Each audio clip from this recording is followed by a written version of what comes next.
সচিবালয় নাশকতার মামলায় প্রায় ৪০০ আনসার কারাগারে বিচার হবে বললেন উপদেষ্টা। দাবি আদায়ের ছদ্মাবরণে বা বিভিন্ন অজুহাতে বিভিন্ন ছদ্মাবরণে যারা এটাকে নস্যাৎ করতে চাবে তাদের বিরুদ্ধে আমরা তো প্রচলিত আইনে ব্যবস্থা নিব। আলটিমেটাম দিয়ে শাহবাগ ছাড়লেন রিকশা চালকরা। ফারাক্কা বাঁধের ১০৯টি গেট খুলে দিল ভারত। ১১ লাখ কিউসেক পানি প্রবাহ স্বাভাবিক বলছে দিল্লি। বন্যার ঝুঁকি নেই জানালো পূর্বাভাস কেন্দ্র।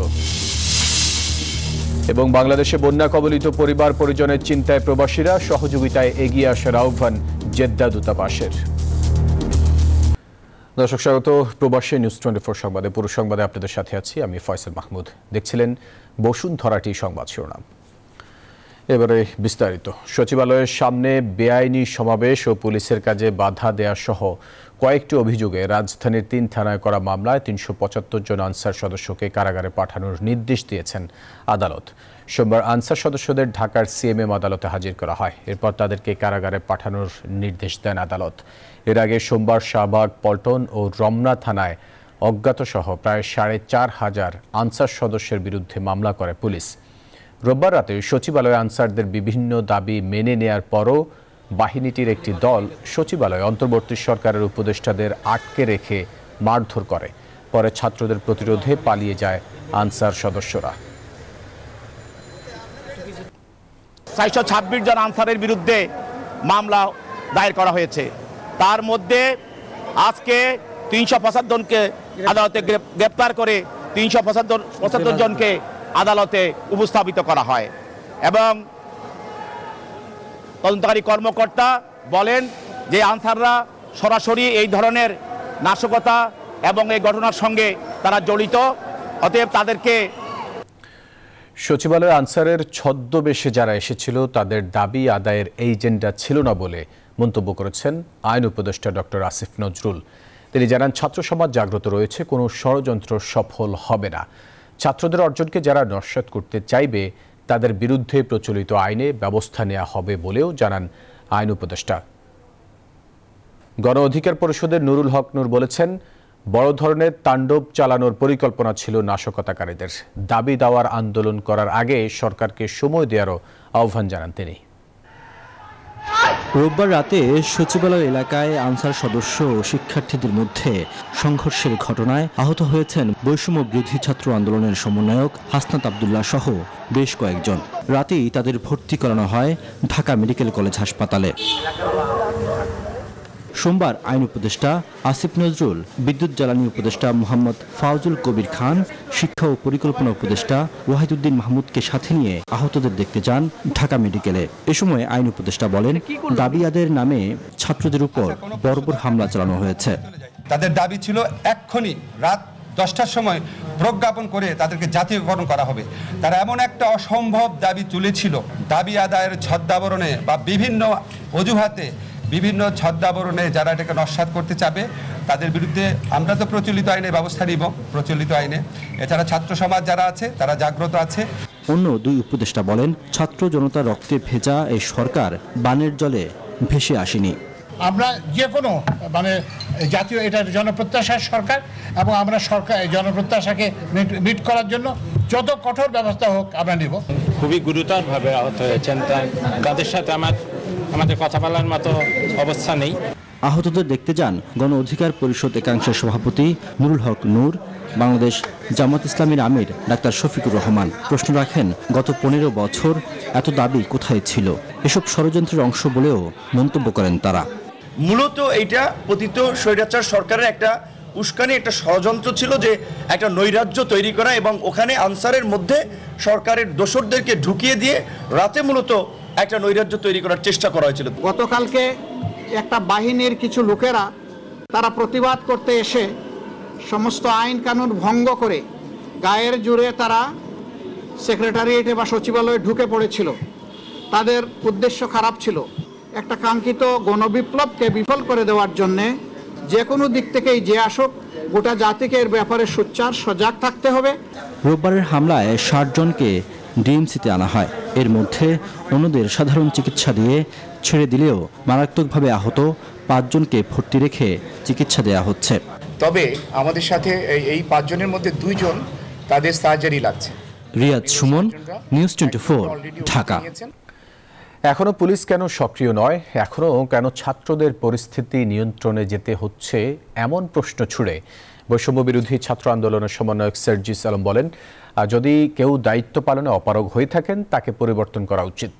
সোমবার সন্ধ্যায় ঢাকা বিশ্ববিদ্যালয়ের রাজু ভাস্কর্যে ছাত্রদের উপর আনসার সদস্যদের রক্তাক্ত হামলার প্রতিবাদে বৈষম্য বিরোধী ছাত্র সমাজ আয়োজিত বিক্ষোভ সমাবেশে কথা বলেন তিনি। এখনো পুলিশ কেন পুরো দলের মাঠে নেই? গতকালকে কেন ছাত্র জনতাকে যেতে হলো সচিবালয় প্রোটেকশন দেওয়ার জন্য?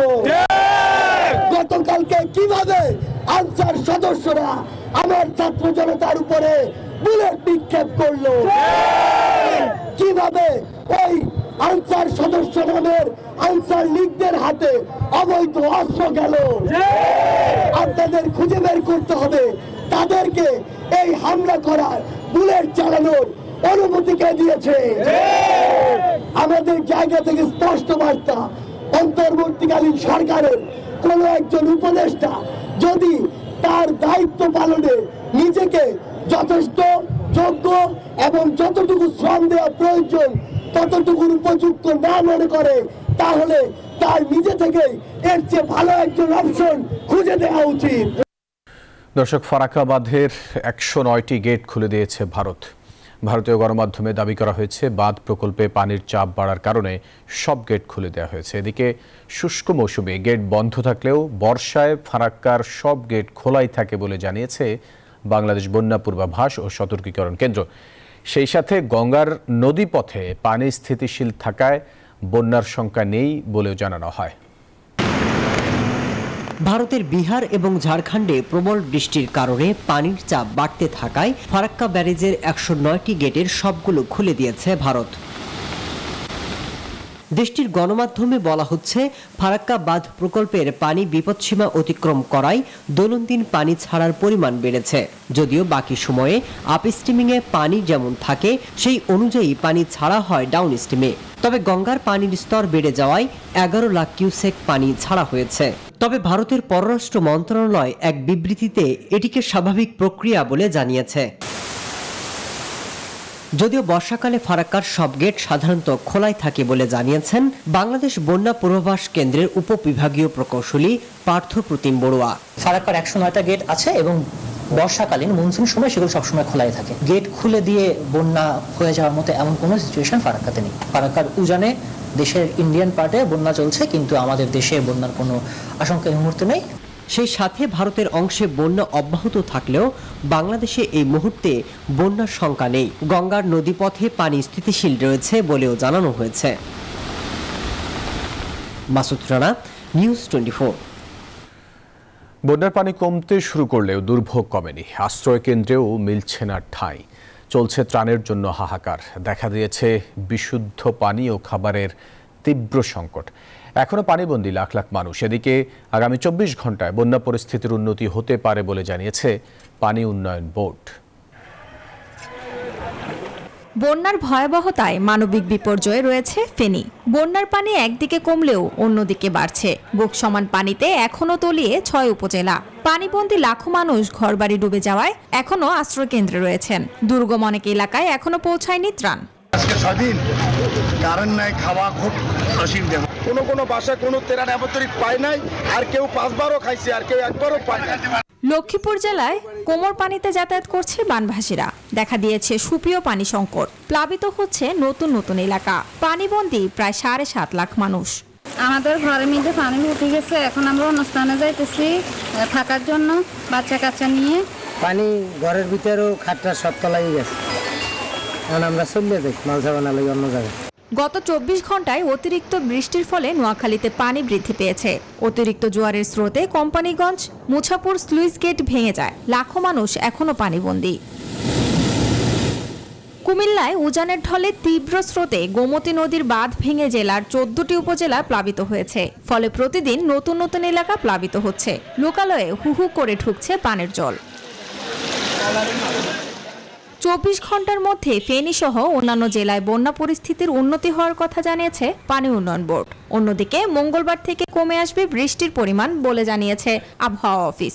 আগামী 24 ঘন্টার মধ্যে আমরা আশা করছি ফেনী কুমিল্লা সহ সার্বিক বন্যা পরিস্থিতি যেটা বিরাজমান রয়েছে সেটা উন্নতির দিকে যাবে। আজকের পর থেকে কিন্তু বৃষ্টিপাতটা কমে যাবে এবং আমাদের যে ভারী বর্ষণের সতর্ক সংকেত যেটা আমরা বলছি খুলনা, বরিশাল, চট্টগ্রাম বিভাগের জন্য আজকে সন্ধ্যা 6টা পর্যন্ত বলবৎ আছে। মৌলভীবাজারে গত 3 দিন ধরে বৃষ্টিপাত না হওয়ায় জেলার বন্যা পরিস্থিতি অনেকটা উন্নতি হয়েছে। Desk report, news 24। দর্শক, বন্যা এখন পর্যন্ত 23 জন মারা গেছেন বলে জানিয়েছেন দুর্যোগ ও ত্রাণ সচিব। নিখোঁজ রয়েছেন আরও 2 জন। বন্যার্তদের মাঝে সোমবার 20,000 প্যাকেট খাদ্য সামগ্রী বিতরণ করছে দুর্যোগ ও ত্রাণ মন্ত্রণালয়। সচিবালয় দুর্যোগ ব্যবস্থাপনা ও ত্রাণ মন্ত্রণালয়ের সচিব মোহাম্মদ কামরুল হাসান সংবাদ সম্মেলনে এসব কথা জানান। তিনি আরও জানান, হেলিকপ্টারের মাধ্যমে বিতরণ করা হয় 8,000 প্যাকেট খাবার। 57,000-এরও বেশি মানুষ বন্যায় ক্ষতিগ্রস্ত হয়েছে। এছাড়াও মন্ত্রণালয়ের হিসেবে 11 জেলায় 12 লাখ মানুষ পানিবন্দী আছেন। ক্ষতিগ্রস্তদের সেবায় 645টি মেডিকেল টিম চালু রয়েছে বলেও জানান তিনি। 11টি জেলায় মোট 11,38,048টি পরিবার পানিবন্দী রয়েছে। ক্ষতিগ্রস্ত লোক সংখ্যা 57,01,204 জন। আর এ পর্যন্ত মৃতের তথ্য আমরা পেয়েছি 23 জনের। আর পানিবন্দী বা ক্ষতিগ্রস্ত লোক যারা আছে তাদেরকে আশ্রয় দেওয়ার জন্য এ পর্যন্ত আমরা 3,834টি আশ্রয় কেন্দ্র খুলেছি। আশ্রয় কেন্দ্রগুলোতে মোট 4,69,523 জন লোক আশ্রয় নিয়েছে। বন্যা কবলিত পরিবার পরিজনের খোঁজ না পাওয়ায় চিন্তায় মালদ্বীপ প্রবাসীরা। এমন অবস্থায় সরকারি সংস্থার সাথে প্রবাসীদেরকে এই দুর্যোগে এগিয়ে আসার আহ্বান জানিয়েছেন তারা। ঈদের ফ্যামিলিগুলাই এখন সবচেয়ে ক্ষতিগ্রস্তের মুখে আছে। আমি বাংলাদেশ সরকারকে অনুরোধ করব, ওনারা যেন আমাদের এই ফ্যামিলিদের পাশে ওদের সাহায্যের হাত বাড়ায়।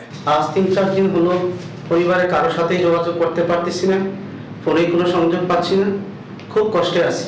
এমনি তো পরিবার ছাড়া প্রবাসে কষ্টে থাকি, আরও এই বন্যার মাধ্যমে বাড়িঘর তলিয়ে যাওয়াতে কারোর সাথে যোগাযোগ করতে পারছি না, খুব অস্থিরতায় দিনপাত কাটাচ্ছি। বন্যা কবলিত এলাকায় মানবিক সহযোগিতায় প্রবাসীদের এগিয়ে আসার আহ্বান জানিয়েছেন জেদ্দাস্থ বাংলাদেশ কনসুলেটের নবনিযুক্ত কনসাল জেনারেল মিয়া মোহাম্মদ মইনুল কবির। সৌদি আরবের জেদ্দাস্থ রিপোর্টার্স অ্যাসোসিয়েশনের সাথে মত বিনিময়কালে এই কথা বলেন নবনিযুক্ত কনসাল জেনারেল। সেই সাথে সৌদি আরবের আইন শৃঙ্খলা মেনেই বস্তুনিষ্ঠ সংবাদ প্রকাশের অনুরোধ জানান তিনি। এই সময় আরও উপস্থিত ছিলেন কাউন্সিলর শ্রম কাজী ইমদাদুল ইসলাম, রিপোর্টার্স অ্যাসোসিয়েশন সভাপতি MOI আলাউদ্দিন সহ আরও অনেকে। প্রবাসী নিউজ 24 সংবাদের সময় হলো একটা বিরতি। ফিরছি আরও খবর নিয়ে, সঙ্গে থাকুন। বিরতির পর আবার স্বাগত সংবাদে। বৈষম্য বিরোধী ছাত্র সমাজের ত্রাণ কার্যক্রমের 5ম দিনে সন্ধ্যা 6টা পর্যন্ত মোট অর্থ এসেছে 1,69,68,000 টাকা। এছাড়া বিপুল পরিমাণ খাবার ও পোশাক জমা পড়েছে। তবে এখন আর পোশাক নয়, খাবারের সহায়তায় মানুষকে এগিয়ে আসার আহ্বান জানিয়েছেন সমন্বয়করা। সোমবার রাতে ঢাকা বিশ্ববিদ্যালয়ের কেন্দ্রীয় মাঠে সংবাদ সম্মেলনে এই আহ্বান জানান তারা। সকাল 10টা থেকে ডাকসুতে প্যাকেজিং শুরু করি। আমাদের শুধুমাত্র ডাকসুতে যে প্যাকেজিং করি এবং ওইখান থেকে ট্রাক আমরা লোড দেই। আজকেও আমরা যথারীতি সকাল 10টায় ডাকসুতে প্যাকেজিং শুরু করেছি এবং আমাদের প্যাকেজিং এখনও চলমান। এখন পর্যন্ত ডাকসুতে সাধারণ শিক্ষার্থী এবং চাকরিজীবী সহ সবাই স্বেচ্ছাশ্রম দিয়ে আমরা প্যাকেটগুলো করতেছি এবং এগুলো নিয়মিতভাবে আমাদের সেন্ট্রালি যে অর্ডারটা আসতেছে যেসব জায়গায় পাঠাতে হবে, স্পেশালি লক্ষ্মীপুর, ফেনী, কুমিল্লা এবং নোয়াখালীতে আমরা ধারাবাহিকভাবে পাঠাচ্ছি। নির্বাচন নিয়ে প্রধান উপদেষ্টার বক্তব্য ইতিবাচক, এমন মন্তব্য করে বিএনপি মহাসচিব মির্জা ফখরুল ইসলাম আলমগীর নির্বাচন নিয়ে দ্রুত রাজনৈতিক দলগুলোর সাথে আলোচনা শুরু করতে সরকারের প্রতি আহ্বান জানান। আর বিএনপি নেতা জয়নুল আবদিন ফারুক বলেন, সরকারকে অস্থিতিশীল করতে পরাজিত শক্তি ষড়যন্ত্র করছে। আমরা সমস্ত শক্তি দিয়ে দায়িত্ব পালন করব। অন্তর্বর্তী সরকার গঠনের 20 দিন পর জাতির উদ্দেশ্যে ভাষণ দিলেন প্রধান উপদেষ্টা ডক্টর মোহাম্মদ ইউনূস। তুলে ধরেন নতুন বাংলাদেশ গঠনে তার ভাবনা। কখন নির্বাচন হবে সেটা সম্পূর্ণ রাজনৈতিক সিদ্ধান্ত, আমাদের সিদ্ধান্ত নয়। সরকার প্রধানের এই বক্তব্যকে স্বাগত জানান বিএনপি মহাসচিব। সোমবার জাতীয় প্রেস ক্লাবে সাবেক প্রধানমন্ত্রী কাজী জাফর আহমেদের নবম মৃত্যুবার্ষিকী উপলক্ষে আলোচনা সভায় মির্জা ফখরুলের পরামর্শ, দ্রুতই দলগুলোর সঙ্গে আলোচনা শুরু করা উচিত সরকারের। রাজনৈতিক সিদ্ধান্ত নেওয়ার জন্য তো রাজনৈতিক নেতা রাজনৈতিক দল, রাজনৈতিক ব্যক্তিদের সঙ্গে আলোচনা করতে হবে। আমি আশা করব যে আমাদের প্রধান উপদেষ্টা সেই প্রক্রিয়াটার দিকে খুব দ্রুত যাবেন। তিনি বলেন, সচিবালয় ঘিরে আনসারদের তৎপরতা অশনি সংকেত। পরাজিত শক্তিরা বিভিন্ন ষড়যন্ত্রে লিপ্ত। যারা পরাজিত তারা এখন আবার বিভিন্নভাবে সেই চক্রান্ত করছে যে এই বিজয়কে তারা নস্যাৎ করে দেওয়ার জন্য। তাই জনগণের কাছে আহ্বান জানাবো যে আপনারা সবাই সতর্ক থাকবেন, এই বিষয়গুলোকে কখনই কোনো প্রশ্রয় দেওয়া যাবে না। আমাদের প্রায় ৬০ লক্ষ মানুষের বিরুদ্ধে মিথ্যা মামলা হয়েছে, গায়েবী মামলা হয়েছে, সেগুলোকে অবিলম্বে তুলে ফেলতে হবে। আমরা পত্রিকায় দেখলাম যে প্রধান উপদেষ্টার মামলা চলে গেছে। প্রেস ক্লাবে আরেক অনুষ্ঠানে বিএনপি চেয়ারপারসনের উপদেষ্টা জয়নুল আবদিন ফারুক বলেন, অন্তর্বর্তী সরকারকে যারা অস্থিতিশীল করতে চায় তাদের বিচার করতে হবে। অস্ত্রধারীরা চুপে চুপে এক হচ্ছে, পয়সাওয়ালারা এক হচ্ছে। এরা যেন বাংলাদেশে আবার এই ডক্টর ইউনূসের আসন্ন নির্বাচনকে বানচাল না করতে পারে, কোনো ষড়যন্ত্র না করতে পারে, সেই দিকে অবশ্যই আপনাদেরকে নজরে রাখতে হবে। বন্যা দুর্গত মানুষের জন্য আনুষ্ঠানিক ত্রাণ সংগ্রহ শুরু করেছে বিএনপি। নয়াপল্টনে খোলা হয়েছে নির্ধারিত সেল। উদ্বোধন করেন বিএনপি মহাসচিব মির্জা ফখরুল ইসলাম আলমগীর।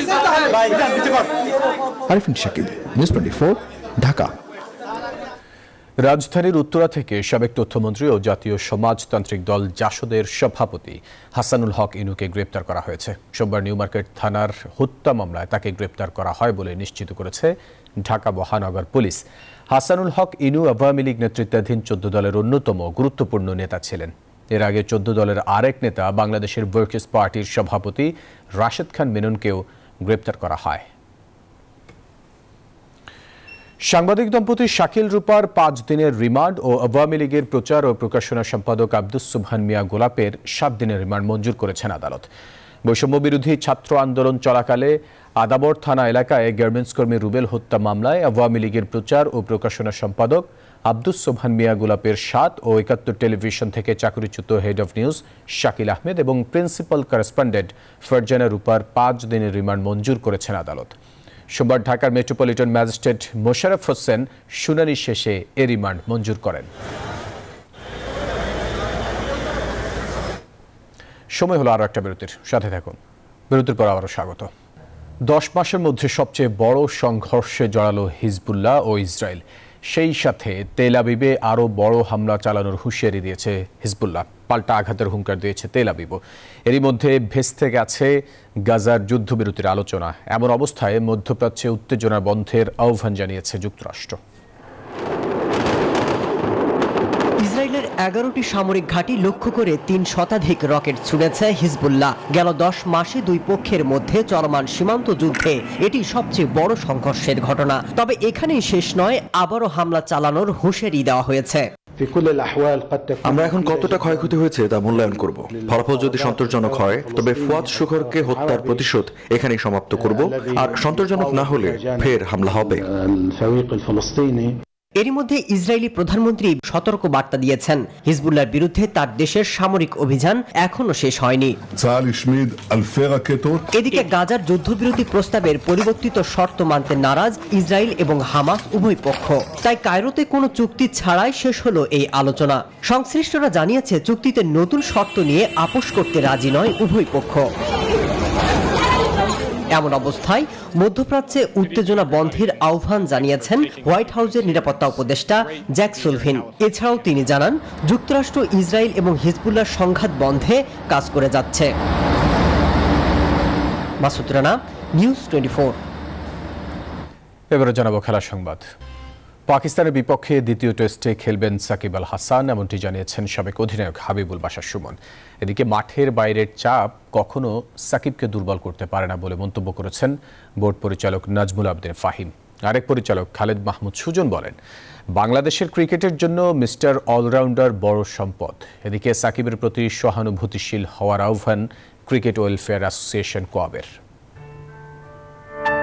বিশ্বসেরা অলরাউন্ডার সাকিব আল হাসানের বিরুদ্ধে হত্যা মামলা তুলে নেওয়ার জন্য সরব ক্রিকেট অঙ্গন। টাইগারদের 3 ফরম্যাটে অধিনায়ক নাজমুল শান্ত ভেরিফাইড ফেসবুক পেজে লেখেন, সাকিবের বিরুদ্ধে মিথ্যা মামলা অপ্রত্যাশিত। সাবেক অধিনায়ক হাবিবুল বাশারও দ্বিতীয় টেস্টে সাকিবের খেলা নিয়ে আশাবাদী। প্রত্যাশা কঠোর মনোবল নিয়ে মাঠে নামবেন তিনি।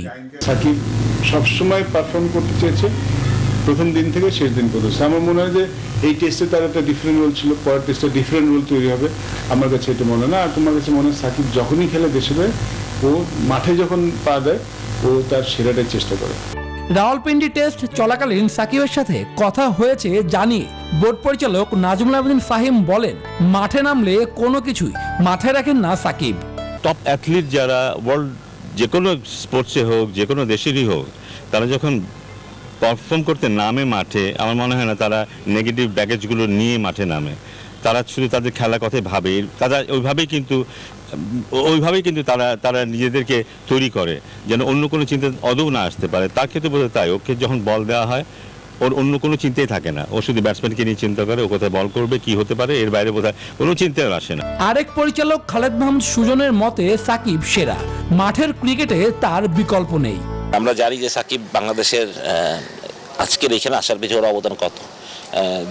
দেশের সেরা প্লেয়ার, এটা মানতেই হবে, বিশ্বের 1 নম্বর অলরাউন্ডার, দেশের সেরা প্লেয়ার। বাংলার ক্রিকেটে সাকিব নিজ মহিমায় আলো ছড়িয়েছেন বারবার। সবুজ গালিচায় তাকে হয়তো মিস করতে চাইবেন না ক্রিকেট ভক্তরা। শুভদেবনাথ, নিউজ 24, ঢাকা। দর্শক, এই ছিল প্রবাসী নিউজ 24 সংবাদে। আরও সংবাদ ও বিশ্লেষণ ভিজিট করুন নিউজ 24 বিডি।